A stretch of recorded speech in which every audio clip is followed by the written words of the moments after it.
Estou sentindo que é algo de Deus nós meditarmos no... Está tão em cima assim, irmãos, que eu estou tentando lembrar o texto. Mas vamos para Segunda Reis. Deixa eu ver aqui. Pronto. Segunda Reis, capítulo 5. Amém? Segunda Reis, capítulo 5.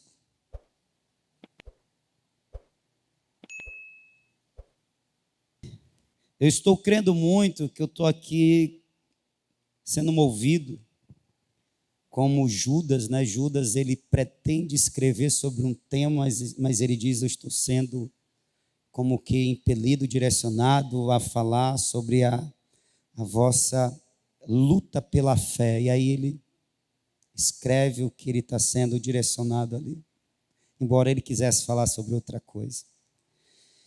Segunda Reis, capítulo de número 5, você achou? Diga amém.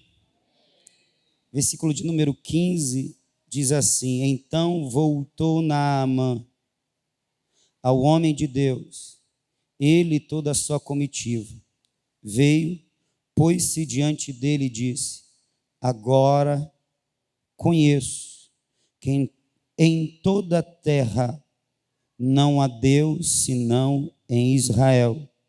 E agora peço-te que aceites um presente do teu servo. Você pode dizer amém? Agora conheço que em toda a terra não há Deus senão em Israel. Isso vindo da boca de um israelita, ou na atualidade um israelense, ou de um judeu ortodoxo, isso não tem nada de anormal, é comum. É natural que um judeu ele diga isso. Não há outro Deus. Só existe um Deus. E esse Deus é o Deus de Israel. É natural. Agora um sírio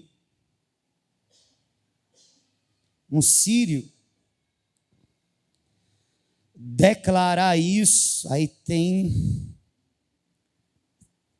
tem ação divina, aí tem poder de Deus, aí tem Deus agindo, porque os sírios, historicamente, eles sempre foram inimigos do povo de Deus.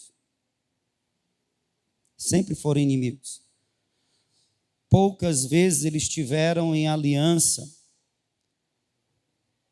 No tempo do reinado de Davi, eles foram subjugados. Mas, principalmente quando Israel, quando o povo de Deus estava em pecado, eles eram um dos povos que eram usados por Deus para levar a Israel a cair em si, através da opressão, através do subjugar, do dominar. E aqui nós temos um sírio, não é qualquer um. Como diz logo no versículo de número 1, ele era um homem valente, um homem experimentado na guerra, pois era comandante do exército sírio, e um homem de experiências no campo de batalha, experiências de vitória, um campeão. É um campeão que as escrituras dizem que, embora sendo sírio, mas Deus através dele, ou Deus dava vitória aos sírios por meio de Naamã. chefe do exército sírio. É este homem. Portanto, um homem de posição. Um homem de outra nação, e quando fala outra nação, nós estamos dizendo, a nação síria tinha os seus deuses. E pense comigo, principalmente naquele tempo em que as vitórias de um homem eram automaticamente tributadas para além dele, para aquele que ele era devotado. Ou seja, quando um campeão vencia, o Deus desse guerreiro era exaltado. Como o escritor é sagrado, ele identifica que as vitórias de Naamã eram proporcionadas por Deus. Mas Naamã, por não ser um convertido, e o povo dele e o seu rei, quando Naamã vencia, não tributava vitória ao Deus de Israel, mas sim os deuses sírios. Era do tipo, os nossos deuses são poderosos, os nossos deuses levantou um campeão para a nossa nação, e o nome deste campeão é Naamã, que inclusive ele teve várias vitórias sobre o povo de Israel, ao ponto de ele ter em seu lar, em sua casa, uma serva que era oriunda dessas campanhas, essas campanhas de guerra, de batalhas. Agora é interessante que as escrituras dizem que este homem, até ele chegar nesse ponto que ele adora, ele glorifica, ele reconhece. Essas palavras de Naamã, agora eu conheço, refletem o coração convertido. Naamã se converteu. Naamã se tornou um adorador. Significa dizer que Naamã deixou os deuses sírios. E agora ele servia e adorava ao Deus dos hebreus, os deuses de Israel. Houve uma conversão. Mas para chegarmos nessa conversão, houve um processo. Um processo que passa pela humildade de uma serva, o processo que passa pela fé de um profeta, o processo que passa pelo jeito peculiar de Deus trabalhar a cada um individualmente, até que esta chegue ao pleno conhecimento da verdade e se arrependa e se converta. Houve um processo. Esse campeão, para que ele se convertesse, ele teve que ser derrotado. Esse campeão, para que ele se convertesse, ele teve que ser, como disse o pregador, na leitura daquele livro, Paixão pelas Armas, ele teve que ser envergado, ele teve que ser quebrado, ele teve que descer do pedestal. Na verdade, ele não desceu, ele foi derrubado de lá. Uou! Mas o que é melhor? Está num altar onde se existe o louvor ao homem, ao eu, o reconhecimento dos homens, dos semelhantes, ou está prostrado, caído mas aos pés daquele que é o verdadeiro Deus. E neste lugar seguro, ser reconhecido não pelos homens, mas por Deus. O que é melhor? Então, primeiramente, esse processo, ele se inicia quando sabedor, ou quando a serva israelita, conhecendo a aflição de Naamã, diz à sua senhora: se o meu senhor estivesse diante do profeta que está em Samaria, versículo de número 3, ele o restauraria de sua lepra. O processo começa quando essa serva, ela é humilde o suficiente para reconhecer que aquele homem que era senhor dela precisava de algo que somente Deus poderia fazer, e ela não se cala diante da necessidade daquele homem. Ela poderia ter o coração amargurado, ela poderia ter o coração cheio de ódio, cheio de ira, cheio de vingança. Afinal, ela está na Síria, ela é serva, porque nas campanhas de guerra de Naamã, Israel foi vencido e ela foi tomada como escrava. Ela está na condição de escrava, mas ela não perde o coração de adoradora. Ela está na condição de serva, mas ela não perde o coração de uma jovem que teme ao Senhor, o Deus de Israel. Não é a situação que vai roubar dela o propósito, a disposição, a vontade de adorar o seu Deus em todo lugar, porque ela não está em Israel, ela está na Síria, e em todas as situações, porque ela não está no meio da sua família, ela está no meio dos seus senhores.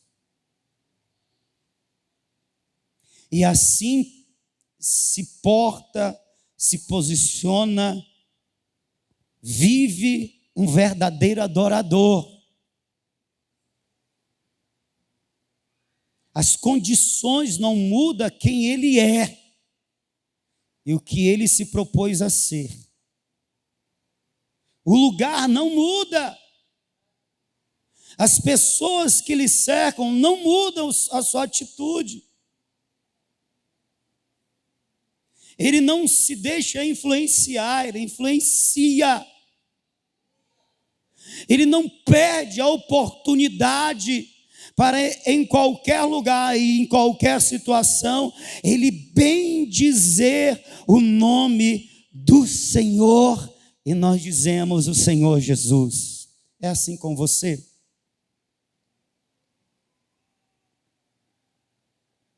Quando você está chorando, você está disposto a adorar? Quando você está sorrindo, você está disposto a adorar? Quando você está no templo, você está disposto a adorar? Quando você está na tua casa, você está disposto a adorar? Quando você está no seu trabalho, você está disposto a adorar? Onde você está, na situação que você vivencia, você está disposto a glorificar o Senhor? Você vê nas oportunidades, oportunidades ímpares para bendizer e glorificar o Senhor? Quando ela soube da necessidade de Naamã, ela viu uma oportunidade de anunciar àquele homem quem era o verdadeiro Deus.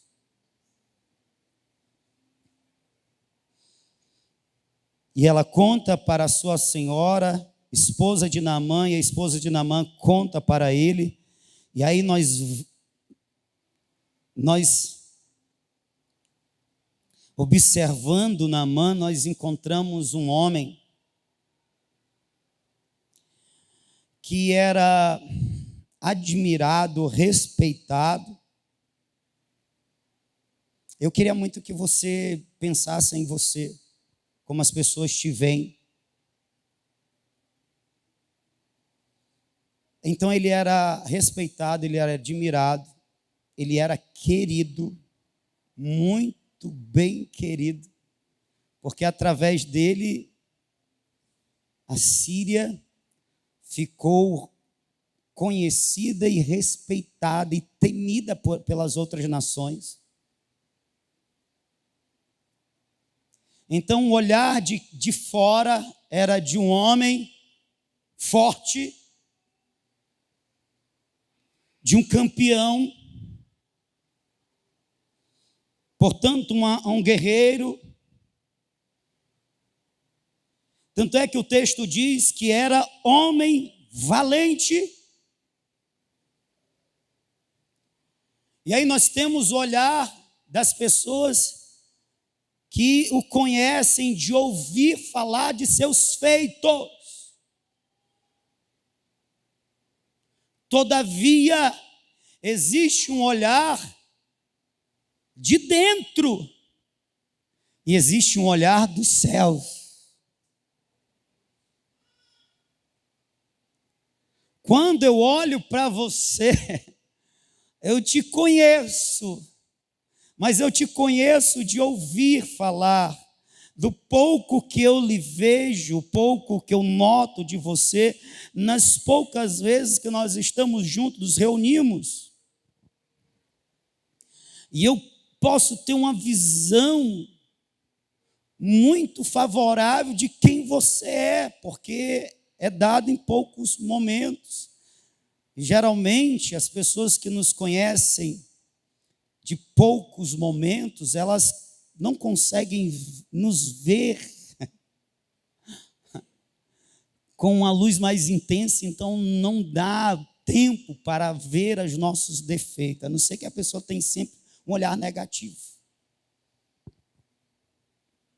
Todavia, há um olhar que é seu, você se conhece mais do que eu penso te conhecer. Sim ou não? Porque se tem um ser que passa mais tempo contigo, se chama você mesmo. Não é? Até o seu cônjuge, até os seus pais, eles não te conhecem como você se conhece.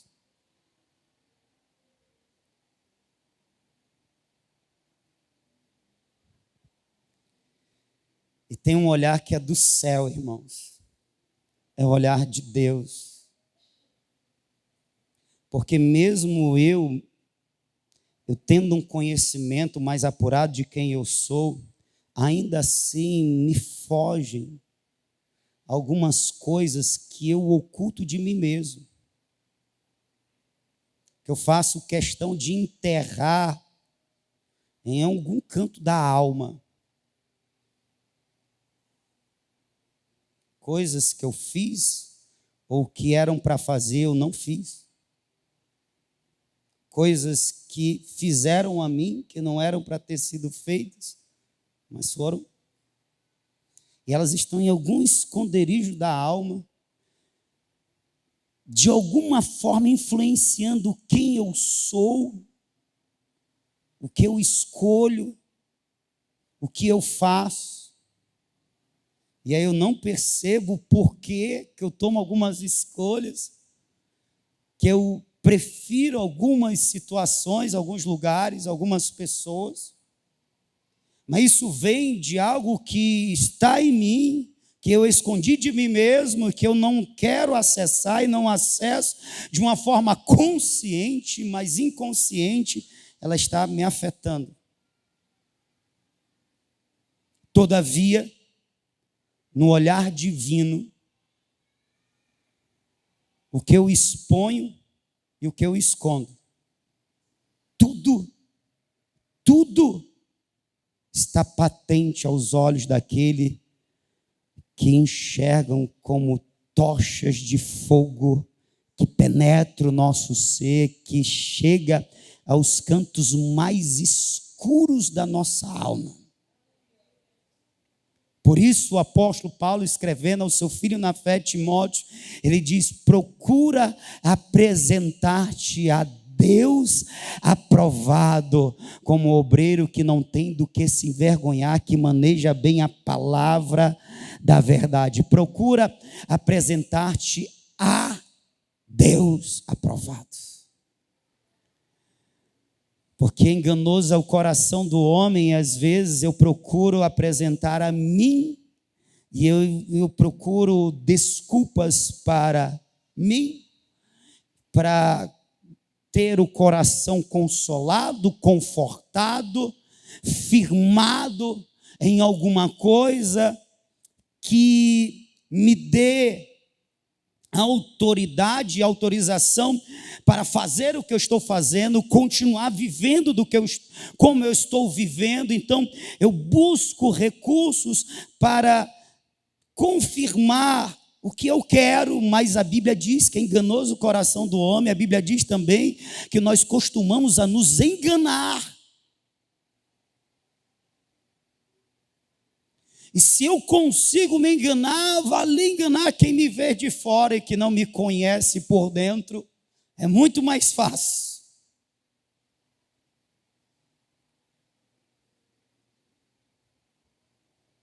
De forma que a minha preocupação, intento, não é querer dar a mim mesmo justificativas para o que eu estou intentando, para o que eu acredito, para o que eu quero.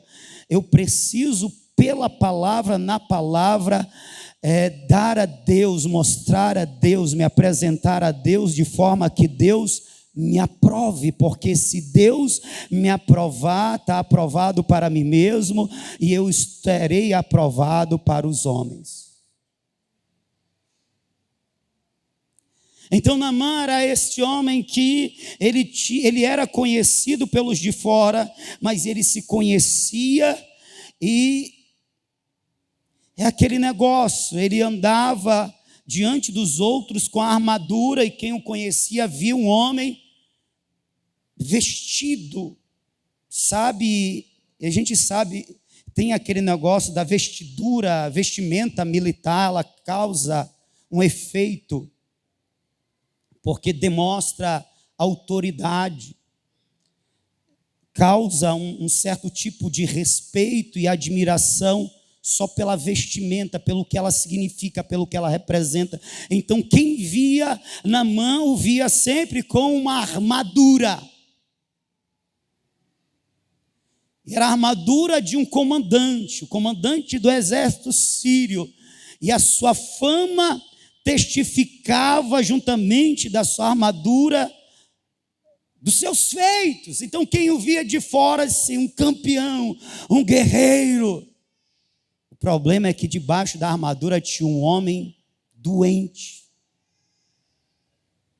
Debaixo da armadura tinha um homem que estava apodrecendo.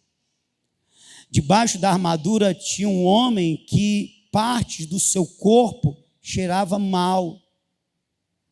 Debaixo da armadura tinha um homem que parte do seu corpo, a parte que estava afetada pela lepra, perdeu a sensibilidade. Eu estou falando dos sintomas da lepra em alguém. Ela amortece, ela tira a sensibilidade, ela mata, e ela também apodrece e causa um odor fétido. E espiritualmente era isso. Externamente, campeão, honra, respeito, admiração, mas internamente, um homem doente, insensível, que estava apodrecendo e morrendo. Sabe o que isso revela? A condição de uma alma sem Deus. contaminada pelo pecado, subjugada e escravizada pelo pecado. É uma alma doente, apesar da armadura que veste, da vestimenta externa, apesar da sua aparência física.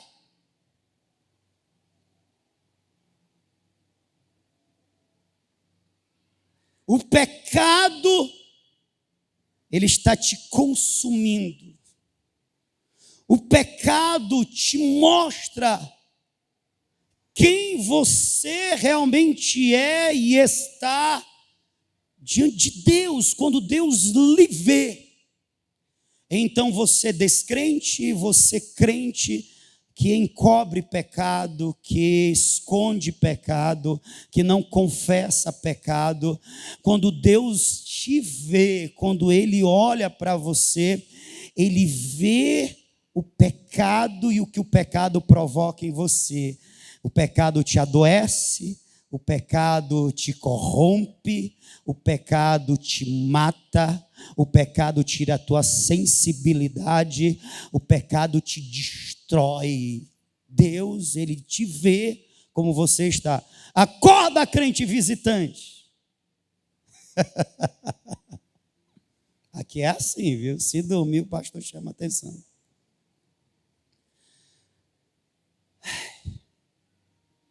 Você consegue pensar no Naamã?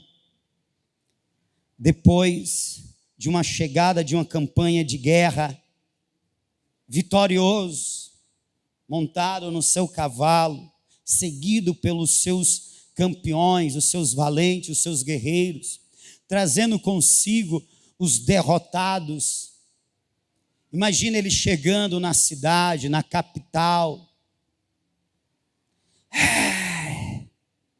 Eis o grande Naamã, eis o grande campeão assírio, vem na mão, cavalo, pocotó, armadura. Uau! Quem vê de fora, meu Deus, que homem, que exemplo para a nossa sociedade. Que bom que nós temos esse homem entre nós. Talvez alguém diga isso de você. Ele não está errado quando ele olha a partir de uma percepção humanista, natural, um cidadão de bem. E na tua família, esta mulher, este homem, este pai, esta mãe, este filho, tão trabalhador, tão educado, tão provedor. Que bom que eu tenho esse pai, que bom que eu tenho essa mãe. E você está, é isso. Mas chega um tempo, e eu imagino que assim foi com Naamã, que ele estava aqui recebendo os louvores, os elogios, a admiração, porque isso cria uma atmosfera que massageia a alma, o ego.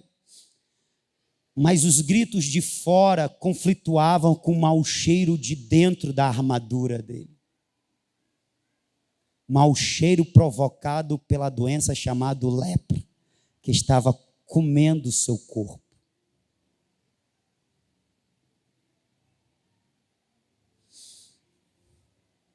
Para onde eu dou atenção? Para o que eu ouço? Para aquilo que eu estou sentindo. E aí quando Naamã entrava na sua casa, que ele se despia daquela armadura, chegava um momento que tinha que ser tirado com cuidado, porque a lepra estava fazendo com que a sua pele caísse. E aí quando ele tirava a armadura, ele se expunha como ele realmente era, às vezes diante de um espelho, e só quem conhecia era ele mesmo, a sua esposa, e depois ficou sabendo aquela menina. E às vezes é assim, né? Só quem nos conhece, ou que conhece alguns segredos do nosso íntimo, são pessoas muito próximas. Mas mesmo essas pessoas muito próximas, elas não podem curar o que só Deus pode curar. Só quem pode dar vida à tua alma morta é o poder do sangue, do perdão de Deus. Oh, aleluia. Só quem pode devolver a tua dignidade, não, eu não estou dizendo a tua dignidade diante dos homens, eu estou dizendo a tua dignidade diante dos céus. É aquele que está no céu, aquele que esteve no céu, desceu à terra, foi pendurado, encravado no madeiro, e lá verteu o seu sangue até a última gota, justamente para te limpar daquilo que te apodrece, te curar daquilo que te mata, te dá vida, aleluia. Sim, só aquele que desceu é também aquele que subiu. Sim, é Ele, somente através dele e por ele a nossa dignidade nos céus pode ser refeita.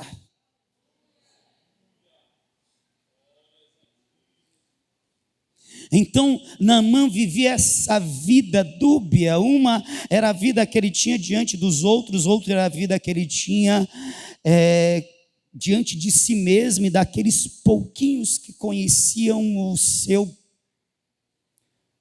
mal. Mas ele ouviu falar de um homem de Deus, e ele pede cartas para ir até Israel, e você conhece a história. Ele vai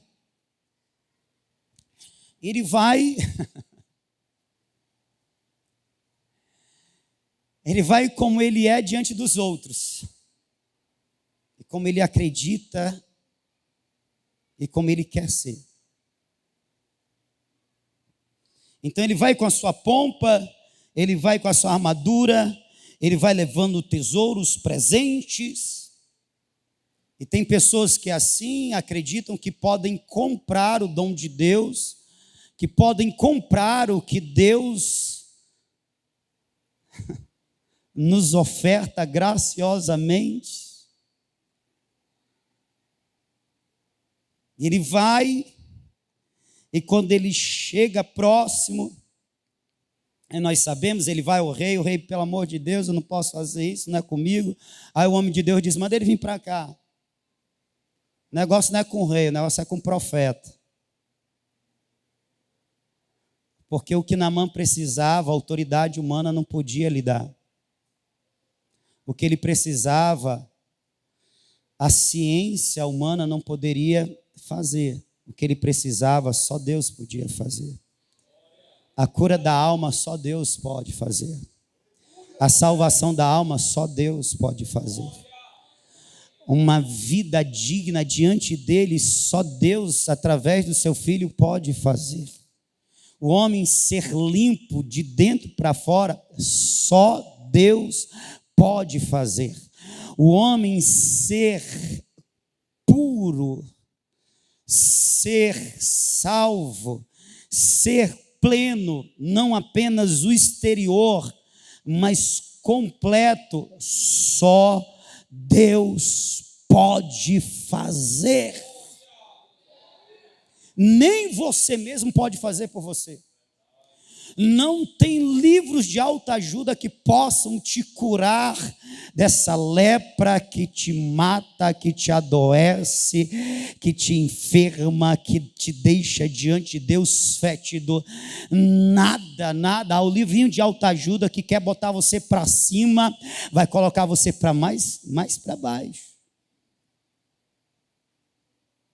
Essa cura da alma não tem ciência natural, não tem ciência humana, não tem intelecto, não tem filósofo, não tem psicólogo, não tem você, não tem ninguém, senão Cristo. Acorda, crente, só Cristo.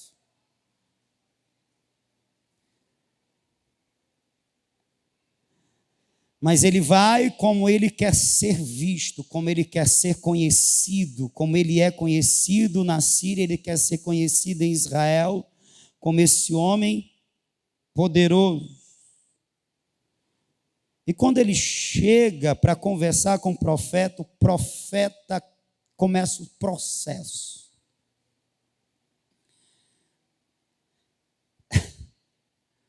O profeta nem vai conversar com ele. O profeta manda o mensageiro. E a mensagem não é a que ele quer ouvir, mas é a que Deus quer para quebrar ele. Vai e mergulha 7 vezes no rio Jordão. Aí o Naamã, ele demonstra que aquela admiração, aquele respeito, aquele louvor do povo lhe afetou.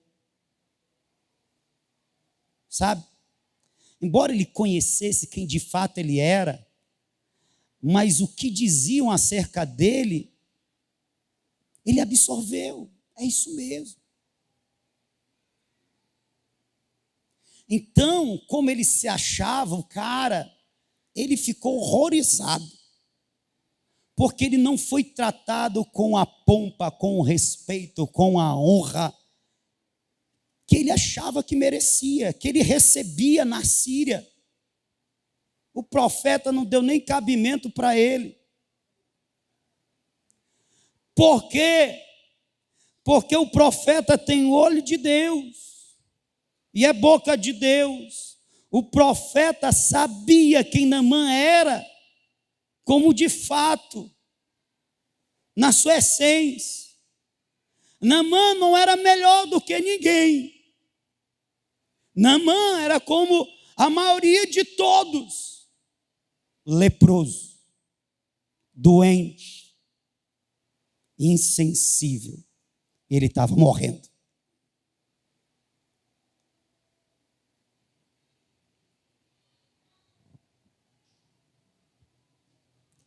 É triste porque o mundo está apresentando um Deus que não é o Deus das Escrituras, está massageando o ego do ser humano.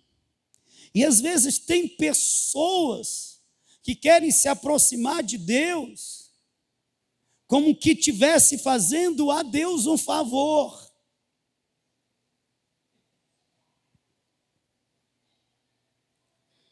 Eu vou lá, eu vou no culto.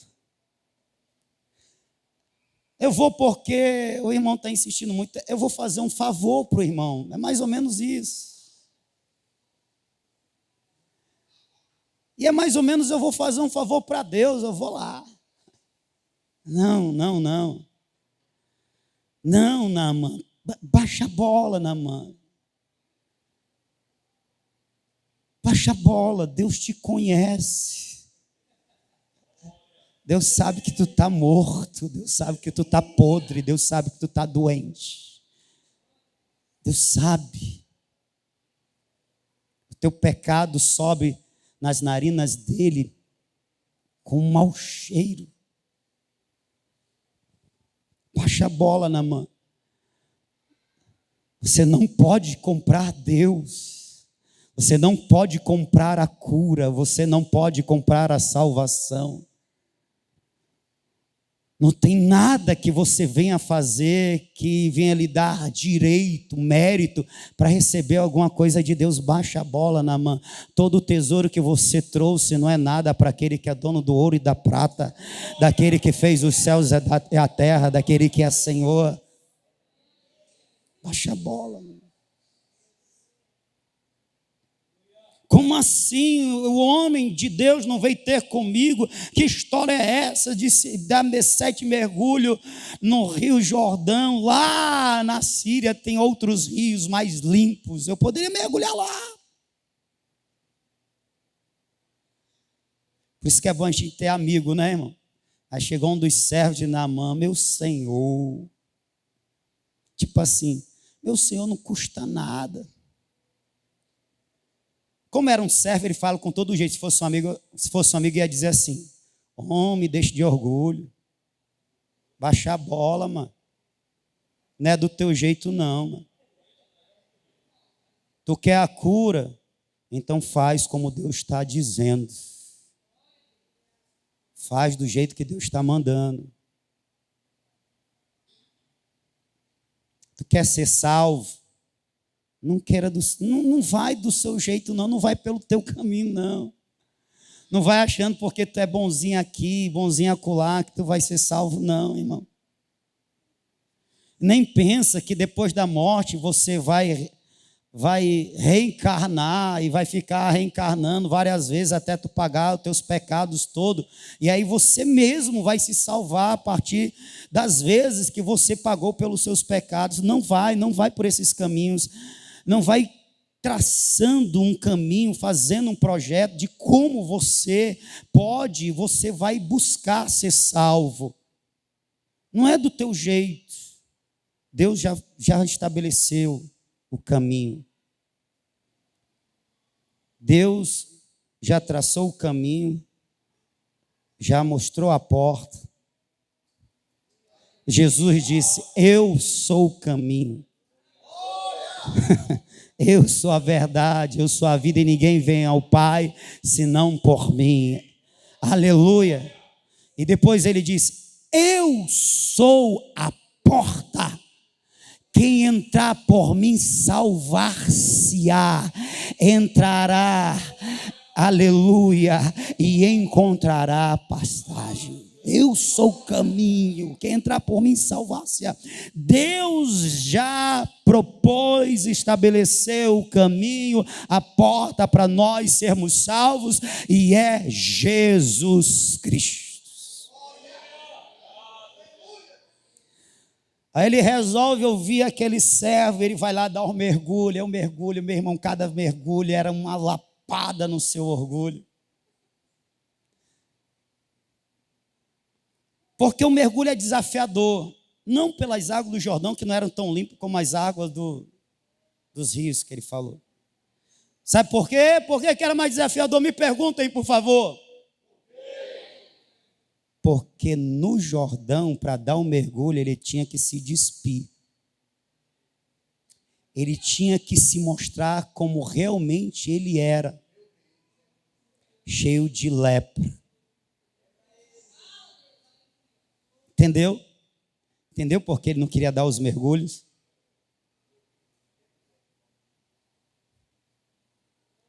E é por isso que muita gente tem dificuldade de aceitar a salvação em Cristo. Porque Jesus nos chama para a humildade, para a confiança, para a entrega, para o render-se, para o depender dEle. Sai a autossuficiência e entra a autodependência. Não é assim? E aí o nosso orgulho tem que ir embora. E aí é difícil para alguns. Então imagina o Naamã tirando aqui com raiva, com vergonha. Os meus guerreiros agora vão conhecer quem eu realmente sou. Mas a cada parte da armadura que ele tirava,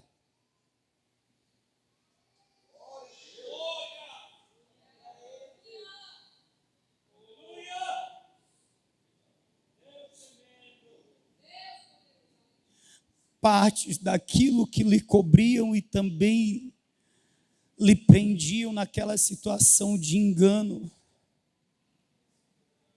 iam embora, eu ficando ao chão.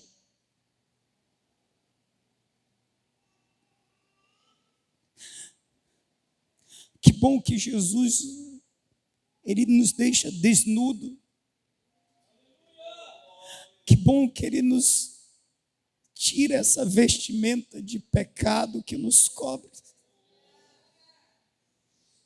Que de alguma forma mudou o nosso caráter, forjou a nossa personalidade. de uma forma corrompida, que nos distancia do Pai.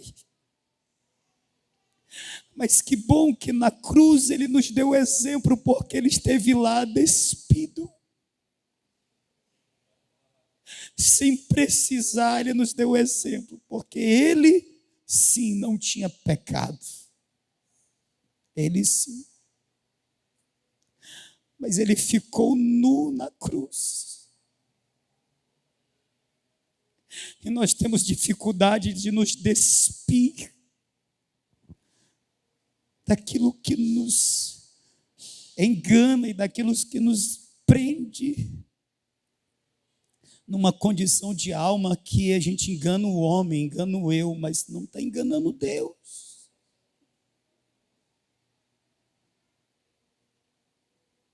Não está enganando Deus.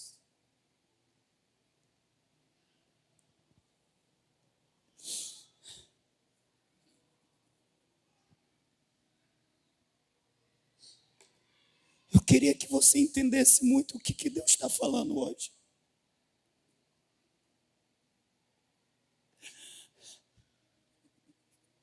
Você não está conseguindo enganar Ele. Você está se enganando. Você está escondendo de mim, de nós, do seu marido, da sua esposa, dos seus pais, mas não de Deus. E o fato de Deus estar tolerando não significa dizer que Deus está aprovando. Deus nessa noite está dizendo, basta.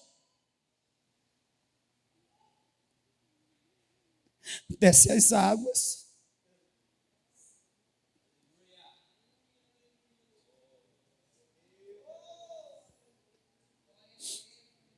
Mergulhe nessas águas. Deixe que ela leve embora o que está te matando.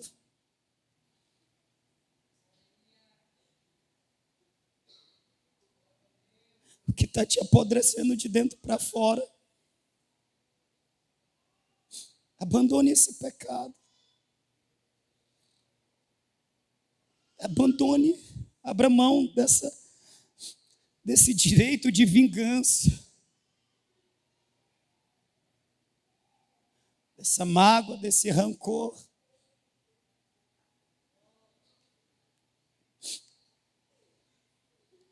Cada vez que Naamã descia as águas e mergulhava, mas aquelas águas quebravam ele. Até que na 7ª vez que ele emerge das águas, onde está a lepra? Onde está aquilo que apodrece, que sensibiliza, que mata, que adoece, que fere? Não existe mais. A Bíblia diz que a pele dele ficou como a pele de um recém-nascido.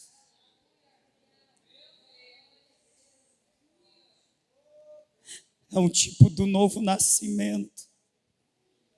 Jesus disse que quem nasce da carne é carne, mas quem nasce do Espírito é Espírito.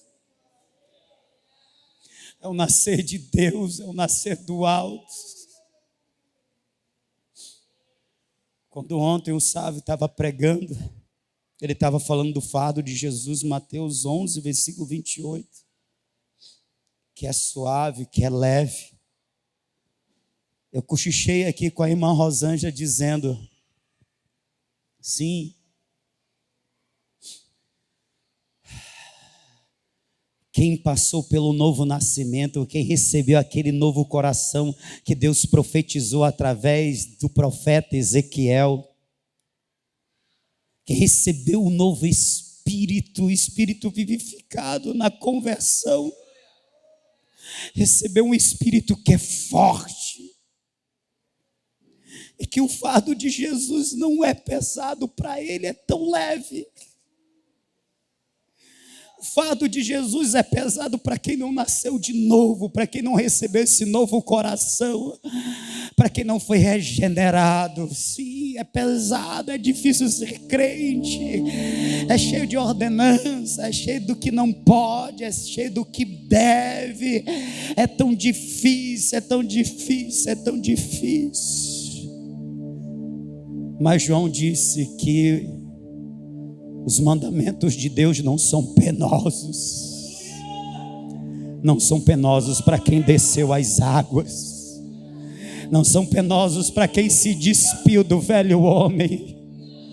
Não são penosos para quem foi curado da lepra chamado pecado. Não são penosos para quem foi liberto da escravidão do pecado. Não é penoso, não são penosos para quem foi amado e sentiu esse amor, e percebeu este amor e vive este amor. E como disse João, nós o amamos porque Ele nos amou primeiro. Não é pesado, não é pesado.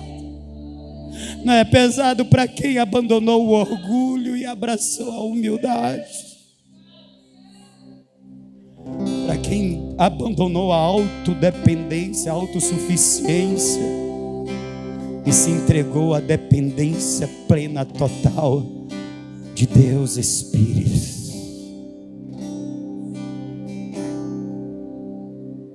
Você pode ficar de pé, por favor?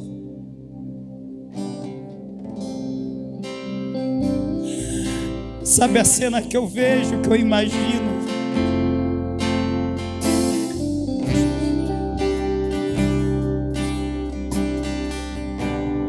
De um Naamã, sabe, cheio de autoridade, cheio de pompa.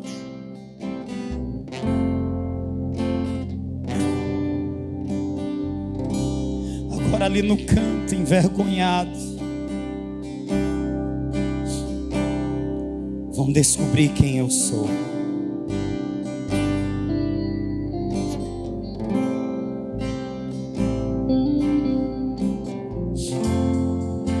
Vestido talvez com uma toalhinha, até chegar ao Jordão. Mas para entrar no Jordão, nas águas, até aquela toalhinha tem que ser posta de lado. Você sabe o que significa descer as águas? É deixar fora dela o orgulho. É aceitar o que Deus, por meio do seu profeta, mandou. A palavra é mandou. Portanto, descer o Jordão é se submeter. E para Naamã é descer, é se humilhar, é aceitar como Senhor aquele que disse: desce as águas. Ei, não serve você dizer que faz, você dizer que é de Deus, que Deus é contigo. Não serve, não vale. Possa até servir como desculpa para você mesmo e para alguém que não conhece a verdade e está te ouvindo. Mas o mais importante é que não serve para Deus. Desce na mão. Desce, pois nas águas tem cura. Oh, quando Naamã sai das águas, ele sai um novo homem. Ele ainda está despido, mas ele está purificado. E a primeira coisa que ele faz é: agora eu sei, eu conheço. Agora eu conheço que só há Deus, um Deus, e esse é o Deus de Israel.